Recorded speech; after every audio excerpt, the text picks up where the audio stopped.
Bom dia, queridos. Que a graça e a paz de Jesus vos sejam multiplicadas. A minha primeira palavra é de gratidão, do fundo do coração, pelo apoio que a Igreja do Recreio tem prestado à obra de missões no Brasil e no mundo, e mais especificamente no Oeste Africano, e mais especificamente no Senegal. O nosso coração se alegra e nós reconhecemos a boa mão do Senhor sobre as nossas vidas através de vocês, através das suas ofertas, através das suas orações, através do carinho, do apoio, às vezes do zap. Na época a gente recebia até carta, isso já tem tempo, né? Mas é muito bom poder estar aqui e reconhecer diante de Deus aquilo que Ele tem feito em nós, através de vocês. A Ele seja toda a glória. Pode passar o primeiro PowerPoint, por favor. É um texto que eu amo muito, de Atos 13, porque Atos 13 é a chamada de Saulo e Barnabé por uma obra específica. E foi assim comigo e com a Elis. Nós tivemos a absoluta convicção de que era tempo de deixar o Brasil e partir para o continente africano, mais especificamente no Senegal. Vocês podem olhar nas laterais, aqui a gente não vai ter o que a gente vai estar falando. Próximo slide, por favor. E em abril de 2005, lá na Genaro de Carvalho, nós fomos então enviados por essa igreja, fomos também pela nossa igreja, na época, lá em Linhares, e aí é o culto de envio, em abril de 2005, a Priscila estava com 8 meses, a Débora com 3 anos e o Johnny com 7 anos. E muitos diziam, vocês são loucos. Lá em Linhares, onde eu trabalhava, onde eu tinha uma pequena clínica, a Elis tinha o consultório dela, alguns colegas mesmo disseram, isso não é justo o que você faz, o que você vai fazer com os teus filhos. Mas nós tínhamos absoluta convicção de que Deus estava nos chamando, e quando Deus nos chama, o melhor é obedecer. É muito bom obedecer. E é isso que Deus se interessa, segundo a palavra, muito mais do que sacrifícios. O que Ele deseja é que os seus filhos sejam obedientes. E assim a gente fez. E Deus tem cuidado dos nossos filhos. E nós vivemos no Senegal por 11 anos. Próximo, por favor. E em junho de 2016, então, já com as crianças bem crescidas, o Johnny estava terminando o ensino médio e nós partimos então para um tempo sabático e também de aperfeiçoamento profissional. Foi quando a Elis, entendendo de Deus, ela deixou a odonto, terminou a psicologia e fez também o mestrado, focando em casamento e família. E Deus tem, desde então, trabalhado na vida da Elis, agora numa nova vibe, numa nova perspectiva. Então nós ficamos 3 anos nesse aperfeiçoamento profissional. E voltamos então em 2019. Próximo slide, isso. Então em junho de 2019 nós estávamos voltando para o Senegal, não mais com o Johnny, não mais com a Débora, que também estava terminando o ensino médio, voltamos apenas com a Priscila. E o Johnny já estava caminhando com as próprias pernas, recebeu uma bolsa de 100% para estudar nos Estados Unidos, como alguns de vocês sabem, fez graphic design, e quando ele estava fazendo um estágio, o cara gostou tanto do trabalho dele, pagou advogado, tudo para o visto de trabalho, e de quebra, ele recebeu um grande presente de Deus, que foi conhecer hoje a sua esposa. E em julho do ano passado, pode passar o próximo, por favor, o Johnny estava casando com a Ellie. Foi uma experiência maravilhosa que nós vivemos, de poder ver o cuidado de Deus com os nossos filhos. Não foi maluquice, não foi. Ainda que isso possa ser loucura para alguns, nós tão somente obedecemos e percebemos e continuamos a perceber o cuidado de Deus com os nossos filhos. A nossa segunda filha, Débora, ela tem um chamado missionário, então ela saiu de lá, onde nós estávamos, nos Estados Unidos, e foi para a Hungria para fazer 1 ano de Palavra da Vida. Próximo, por favor. E a Débora, nesse ano, então, ela veio para o Palavra da Vida do Pará. E ela estava aqui até ontem, mas ontem ela foi para o Pará e ela vai ter alguns acampamentos que ela vai ajudar lá no PV do Pará. E a Débora tem percebido o movimento de Deus na vida dela para essa área de línguas. A Débora é muito inteligente, muito capaz, muito artística, fez o Enem e vai fazer letras em concomitância com a teologia. Ela tem servido ali com os ribeirinhos também, e é um presente de Deus para nós perceber o cuidado de Deus na vida da Débora. E a Priscila, próximo, é a nossa última filha, ainda está conosco no Senegal. Nós estamos voltando para o Senegal dia 11 de janeiro, mas estamos entendendo que o nosso tempo lá realmente está terminando. A Priscila termina no meio do ano, e ela tem dito que ela quer fazer alguma coisa na área de saúde, falou da medicina, eu fiquei bem aquecido, tem falado em fisioterapia também, e nós estamos orando para que Deus abra uma porta para ela, seja aqui ou em algum outro lugar. Essa é a nossa família. Quando Deus chama, Deus cuida. Você não precisa temer. E ainda que você tenha medo, vai com medo. Faltando uma semana para ir para o Senegal, eu tive uma crise de choro. Eu estava num acampamento com missionários e eu morri de medo de ir para o Senegal. E eu chamei um missionário e ele veio me abençoar, o Joel. O Joel me abraçou e disse: nós vamos orar. E Deus disse para mim: Humberto, você pode ir com medo, mas eu estou contigo. E o medo, ele não é de todo ruim. E algumas vezes ele pode impedir e nos paralisar. Esse não é um medo saudável. Portanto, se você tem ouvido algo novo de Deus, esteja pronto para obedecer, ainda que você tenha medo. Mas nós então voltamos para o Senegal, nós três, e a Elis, próximo, por favor. 2019, então, ela continuou um trabalho que ela já fazia com as crianças, com o Clube FM. Ela se especializou nisso. Já há muitos anos a Elis trabalha com os filhos da terceira cultura, inclusive lá na PIB Orlando, ela deu uma palestra para os pais, exatamente porque vivem essa realidade. Ela faz um trabalho não só com as crianças, mas também com os adolescentes próximo. E assim a Elis está servindo já nesse novo momento dela, na psicologia próximo. E algo que nós não esperávamos que ela fizesse, que ela desse curso de formação para os casais africanos. Um baita de um desafio, culturalmente muitas coisas diferentes, aprendemos tantas coisas novas, e a Elis tem abençoado ali alguns casais africanos. Próximo, por favor. E essa é a nossa igreja, a igreja que nós pastoreamos de 2012 a 2016, passamos essa igreja para um pastor nacional. Quando saímos de lá, em 2016, eles eram 27, e quando voltamos, eles eram mais do que 50. Normalmente, o nacional, o local, faz melhor do que o missionário. E, recentemente, esse que nós passamos, o bastão, passou para um outro líder, também africano, e essa mudança está gerou alguma tensão, especialmente para nós. Tem sido um momento difícil. Eu queria que vocês orassem por essa igreja, por nós também. Essas coisas de ministério que os pastores que estão aqui sabem bem.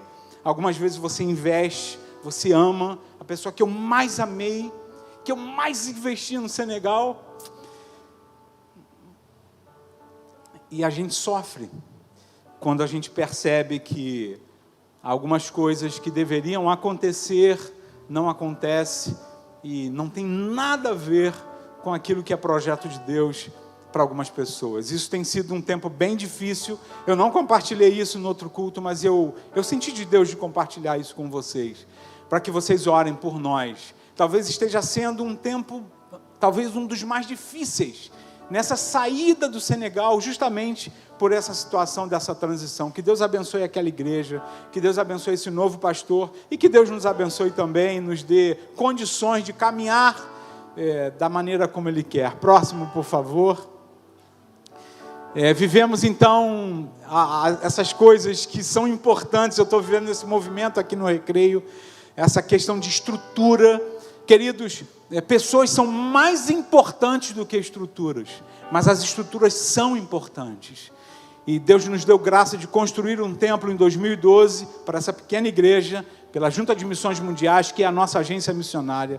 E em 2015, nós começamos uma empreitada para o próximo, para o Centro Médico Fábrica de Esperança, e aí então nós inauguramos em 2016, o Silviano esteve lá, representando a Igreja do Recreio. Obrigado pela oferta generosa que vocês deram para a construção desse centro médico. É neste centro médico que mais de 500 pessoas são atendidas por mês, na cardiologia e dermatologia com Pablo e Marília, na ortopedia com alguém que nós formamos, um enfermeiro, na fisioterapia, também na enfermagem e na odontologia. Alguns de vocês conheceram o Raimundo.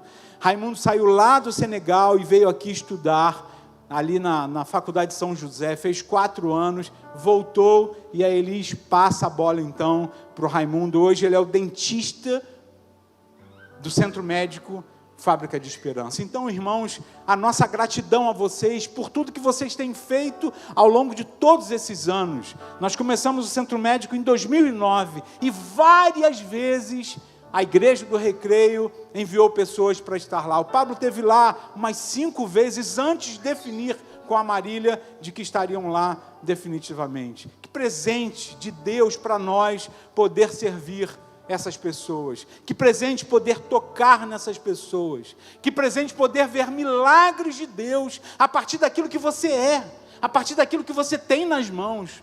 Hoje é um dia especial para mim, numericamente falando, é uma data especial. Hoje é dia 26 de dezembro, foi quando eu me formei há 29 anos atrás, na Unirio.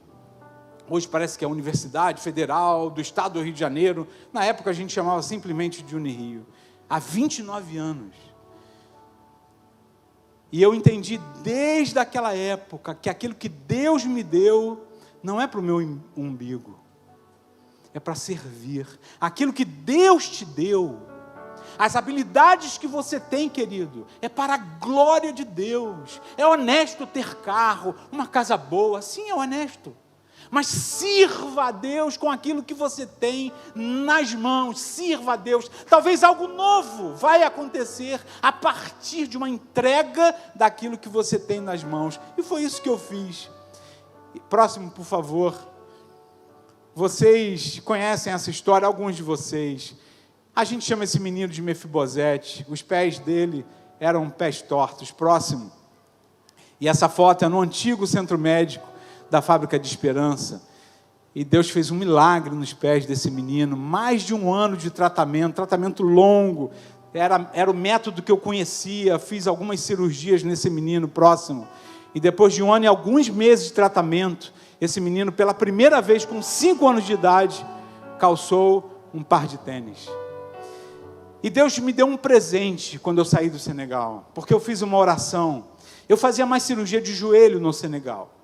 Mas quando eu saí do Senegal, eu disse: Senhor, se algum dia eu voltar para cá, me dá algo novo. Me dá algo novo na ortopedia. E Deus me deu, então, o tratamento de pé torto congênito. Para cada 1000 crianças que nascem, uma tem pé torto congênito em todos os lugares do mundo. A gente não sabe as causas. Então tem pé torto para todo lado. Nos Estados Unidos, eu não vi nenhum pé torto de criança que já andava, nenhum. Todos têm tratamento muito cedo. Mas no Brasil, especialmente no Norte, Nordeste e no Senegal, muitas crianças não tiveram acesso ao tratamento. Próximo. E Deus me deu o privilégio de fazer um treinamento nos Estados Unidos, na fonte de hoje, o melhor tratamento de ouro, chamado método Ponseti. E eu treinei lá, e treinei em outros hospitais nos Estados Unidos, para voltar para o Senegal em 2019, próximo. E não só cuidar de pé torto, mas treinar médicos, fisioterapeutas, enfermeiros, formando os locais, para que eles continuem. Próximo. E Deus tem me dado o privilégio de cuidar de crianças como esse aí, ó. Solta aí o vídeo, vamos ver se vai acontecer agora, por favor. Esse menino chegou em julho, 27 de julho desse ano, esse menino chegou. E nós começamos então a tratar e a fazer uma série de gessos. E depois eu fiz uma cirurgia pequenininha com anestesia local no próprio centro médico. E eu recebi essa imagem que vocês vão ver agora, próximo, do nosso enfermeiro que a gente treinou. Ele tirou o gesso e esse menino já começa a andar. Claro que ainda pode soltar o vídeo. Mas esse menino que estava condenado a ser um deficiente físico, hoje já anda e daqui a pouco está jogando bola para a glória de Deus. Que privilégio, gente. Que privilégio. Que privilégio poder tocar nesses pés. Próximo. Próximo. E nós estamos com aproximadamente 20 crianças que eram deficientes físicos, mas que a história dessas crianças estão sendo mudadas. Por nós todos aqui, entenda isso, por nós todos. Nós estamos na ponta lá, mas vocês estão aqui, orando, cuidando, ofertando. E as coisas estão acontecendo do outro lado. E nós temos uma equipe, o Nicanor, que é o enfermeiro-chefe lá. O Pablo agora é o diretor do centro médico. Nós fizemos a transição em novembro passado. A Maria Angélica, Marie Claire, Viviane, Aissatubá, a nossa equipe, eles continuam lá toda terça-feira de manhã. Se você pudesse gravar isso, toda terça de manhã nós estamos tratando dessas crianças, são gessos seriados, é uma confusão, mas nós estamos lá cuidando, amando e sinalizando concretamente o reino de Deus para essas crianças, para os pais dessas crianças. Próximo. E aqueles que foram enviados, Saulo e Barnabé, eles voltaram. Eles cumpriram a missão para aquele tempo e retornaram. E reuniram a igreja e relataram. E foi isso que eu fiz um pouco aqui. A nossa missão ainda não acabou no Senegal, mas está acabando. Nós estamos entendendo que o nosso tempo do Senegal está terminando, mas como eu digo sempre, nós somos todos missionários e a gente não para nunca. Estamos voltando, se o Senhor permitir, em julho, e com a intenção de não só trabalhar como ortopedista e no pé torto, mas também no pastoreio. Eu voltei a estudar teologia, eu já tinha estudado já há muitos anos, e voltei a estudar porque entendo que Deus quer usar também a nossa vida na área também teológica e no cuidado das pessoas. Nós precisamos ainda de vocês. Orem por nós. Nós precisamos tomar decisões. Quando retornarmos em julho, para onde iremos, o que vamos fazer? Estamos tendo apoio e é uma alegria tão grande estar com a família. A Beth está aqui, minha irmã, meu pai estava aqui no outro culto. E fazem 16 anos que a gente não passa o Natal junto. E foi tão bom essa semana a gente estar junto. E estamos juntos. E o culto da virada, gente, desculpa, a gente não vai estar aqui, nós vamos estar juntos também. Mas que alegria poder ter certeza de que, e já foi dito isso aqui, que o melhor lugar para se viver não necessariamente é o Recreio, e nem o Senegal, e nem o Japão. O melhor lugar para se viver é no centro do querer de Deus. E que você e eu vivamos assim até a morte, em nome de Jesus. Que Deus vos abençoe. Amém.